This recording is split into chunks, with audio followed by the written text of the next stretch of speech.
বলুন তো, শেয়ার মার্কেটে যদি এমন কোনো গোপন অস্ত্র থাকে যা আপনাকে আগেভাগে জানিয়ে দেবে মার্কেটে কোনো বড় মুভমেন্ট আসতে চলেছে কিনা, কি বিশ্বাস হচ্ছে না তো?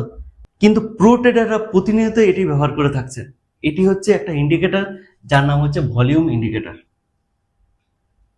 বন্ধুরা, আজকে আমি ভলিউম ইন্ডিকেটরের A to Z জানাবো। আমার বিশ্বাস এই ভিডিওটি যদি আপনি পুরোপুরি দেখেন তাহলে ভলিউম ইন্ডিকেটর সম্পর্কে আপনাদের কোনো রকম ডাউট থাকবে না। আর সবশেষে প্রো লেভেলের কিছু স্ট্র্যাটেজি শেয়ার করব যা আপনাদের ট্রেডিং জার্নিটিকে পুরোপুরি বদলে দিতে পারে। চলুন শুরু করা যাক।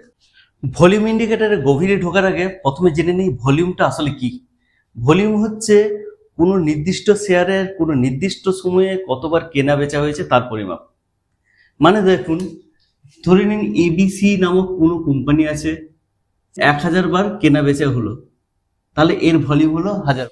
আবার পরের ঘন্টায় দেখা যাচ্ছে এই শেয়ারটি 1200 বার কেনা বেচা হয়েছে,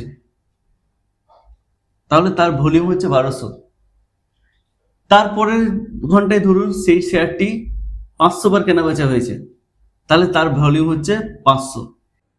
আপনারা যে কোনো ইন্ডেক্স বা স্টকের চার্টে গিয়ে তার ইন্ডিকেটর সেকশনে গিয়ে ভলিউম টাইপ করেন, তাহলে আপনি দেখবেন চার্টের নিচে এইরকম কিছু লাল দাগ, সবুজ দাগ আসতে থাকছে।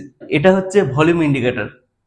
আচ্ছা, আপনাদের হয়তো ভাবেন যে বড় গ্রিন দাগ মানে হচ্ছে অনেক বেশি লোক কিনে নিয়েছে, অনেক বড় লাল দাগ মানে হচ্ছে অনেক বেশি লোক বিক্রি করে নিয়েছে। কিন্তু এই কথাটা ঠিক নয়। শেয়ার মার্কেটে যে শেয়ারে কেনাবেচা হচ্ছে সেটা কোনো ফ্যাক্টরিজাত দ্রব্য নয় যে আজকে বেশি উৎপাদন হয়েছে বেশি বিক্রি হবে, কালকে কম উৎপাদন হবে কম বিক্রি হবে, সেটা নয়। কোনো কোম্পানির মোট শেয়ারের পরিমাণটা সীমিত, সেই জন্য যতজন লোক বিক্রি করছে ততজন লোকই কিনবে।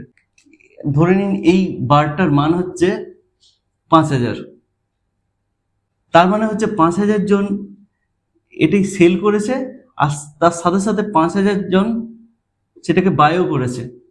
এই পুরো পরিমাণটা হচ্ছে 5000, মানে সেটাই হচ্ছে এর ভলিউম। মানে একটা নির্দিষ্ট সময়ে, ধরে নিন যদি 1 ঘন্টার চার্ট দেখেন বা একদিনের চার্ট দেখেন, ধরুন একদিনের চার্ট দেখছেন, সেই দিনে এই ভলিউম বারটা দাঁড়িয়েছে 5000, তার মানে হচ্ছে পুরো দিন মিলে ওই শেয়ারটিতে 5000টা কেনা হয়েছে এবং 5000টা বিক্রি হয়েছে। আমি মূলত 5টি পদ্ধতির কথা বলবো যাতে আপনি ভলিউম নিয়ে মার্কেটে ট্রেড করতে পারেন। যখনই আমরা ভলিউমের সাথে ডিল করব, আমরা তার সাথে সাথে প্রাইসটাকেও খেয়াল করতে হবে। দেখুন, 1 নম্বর স্ট্র্যাটেজিতে যদি ধরে নিন ভলিউম আপ থাকছে, এটা ভলিউমের চার্ট, ভলিউম আপ থাকছে, এর সাথে সাথে যদি আপনি প্রাইসটাকে দেখেন, প্রাইসটা কি হতে পারে, হয় আপ হবে না হলে ডাউন হবে। যদি আপ হয় তাহলে কি হবে, দেখুন প্রাইসটা বাড়ছে, মানে ধরুন এটার দাম ছিল 100 টাকা, পরের দিন সেটা দাঁড়ালো 102 টাকা, তারপরের দিন হয়তো আরো অনেকটা বেড়ে গিয়ে দাঁড়ালো 108 টাকা। তো এই যে প্রাইস বাড়তে থাকছে তার সাথে সাথে ভলিউমটা প্রত্যেকদিন বাড়ছে, তার মানে প্রাইস বাড়া সত্ত্বেও ইনভেস্টররা এটাতে আগ্রহ দেখাচ্ছেন, মানে এই স্টকটা ভ্যালুয়েবল, এর পরে এই স্টকের দামটা আরো বাড়বে। দ্বিতীয় ক্ষেত্রে ধরে নিন ভলিউম তো বাড়ছে কিন্তু প্রাইসটা কমে যাচ্ছে, মানে ধরুন এক সময় ছিল সেটি 100 টাকা, তারপরের দিন হয়তো 90 টাকা নেমে গেল, তারপরের দিন সেটা হয়তো 70 টাকাতে নেমে গেল, কিন্তু ভলিউমটা বাড়ছে। প্রাইস কমতে থাকাতে ইনভেস্টররা এতে ইন্টারেস্ট দেখাচ্ছে, মানে যত প্রাইসটা কমছে ইন্টারেস্টটা তত বাড়ছে, স্টকটার প্রাইস আরো কমার সম্ভাবনা আছে। 3 নম্বর স্ট্র্যাটেজিতে দেখুন, যদি ভলিউম নামতে থাকে সেক্ষেত্রে কি হবে, প্রাইস যদি বাড়তে থাকলো সেক্ষেত্রে এতে বুঝতে হবে যে প্রাইস বাড়ার জন্য ইনভেস্টরদের ইন্টারেস্ট এতে নষ্ট হচ্ছে, এবার এই প্রাইসটা নিচের দিকে নামবে। 4 নম্বর ক্ষেত্রে ধরুন ভলিউমটা তো কমছে কিন্তু প্রাইসটাও তার সাথে সাথে কমে যাচ্ছে, তার মানে একদিন ছিল ধরুন 100 টাকা, তারপরে 80, তারপরে 70 নেমে যাচ্ছে, তার মানে হচ্ছে প্রাইস যখনই কমছে তখন ভলিউমটা মানে মানুষের ইন্টারেস্টটা কমে আসছে। এটা এর দর্শায় যে এখানেও আপনার ট্রেন্ড রিভার্সাল হবে। ধরে নিন এখানে 200 EMA যাচ্ছে, আপনি ঠিক করলেন যখন 20 EMA একে ক্রস করবে তখন আপনি কিনে ফেলবেন, করে সেটাকে হয়তো সুইং ট্রেডিং রূপে বেশ কয়েকদিন বা কয়েক সপ্তাহ রেখে যখন এইটা অনেক বড় একটা মুনাফা দেবে, ভাবছেন এইভাবে যাবে, যখন সেই শেয়ারের দামটা অনেকটা বাড়বে তখন আপনি সেটাকে বিক্রি করবেন। কিন্তু হবেটা কি, অনেক সময় যেটা হয়ে যায়, এটা উপর দিকে না গিয়ে এখানেই ডাউন হয়ে গেল, আর আপনি ভাবলেন যে আবার কিছুদিন পর আবার উঠবে, কিন্তু না উঠে গিয়ে আবার হয়তো নিচের দিকেই চলে এলো, জানবেন তখন আপনি ফলস ব্রেকআউটে পড়েছেন।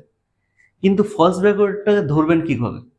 যদি দেখেন এখানে ক্রস করছে, ভলিউমটা ধরুন তার আগে ছোট ছোট ছিল, ঠিক যে মুহূর্তে ক্রস করছে সেই মুহূর্তে খুব বড় বড় ভলিউমের বার দেখতে পেলেন এবং তার সাথে ব্রেকআউটটি হলো, তাহলে এখানে আপনি 80% কি 90% পর্যন্ত কনফার্ম হতে পারবেন যে ব্রেকআউটটি সঠিক, ফলে আপনাদের লস হওয়ার হাত থেকে অনেকটা বাঁচে। ভলিউম ইন্ডিকেটরকে যদি আপনি প্রো লেভেলে ব্যবহার করতে চান তাহলে কিছু গুরুত্বপূর্ণ জিনিস আপনাকে মাথায় রাখতে হবে। যেমন ধরুন আপনি কোনো স্টকে প্রত্যেক দিনের ভলিউমটাকে দেখছেন এবং প্রত্যেক দিনের ভলিউমটা বাড়ছে, আপনি এটা কিনতে পারেন, খুব ভালো জিনিস।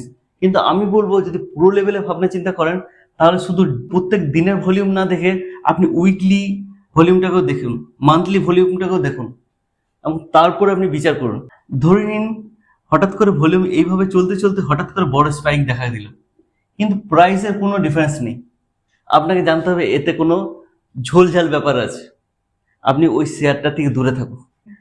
ভলিউম যা আছে প্রত্যেকদিন তাই থাকছে, ধরুন প্রত্যেকদিন 1000, 1500, 1000, 1500 সেই অনুপাতেই ভলিউমটা থেকে যাচ্ছে, কিন্তু হঠাৎ করে দামটা 100 টাকার থেকে একদিন হঠাৎ করে 130 টাকা হয়ে গেল, আপনি সেটা থেকেও দূরে থাকুন।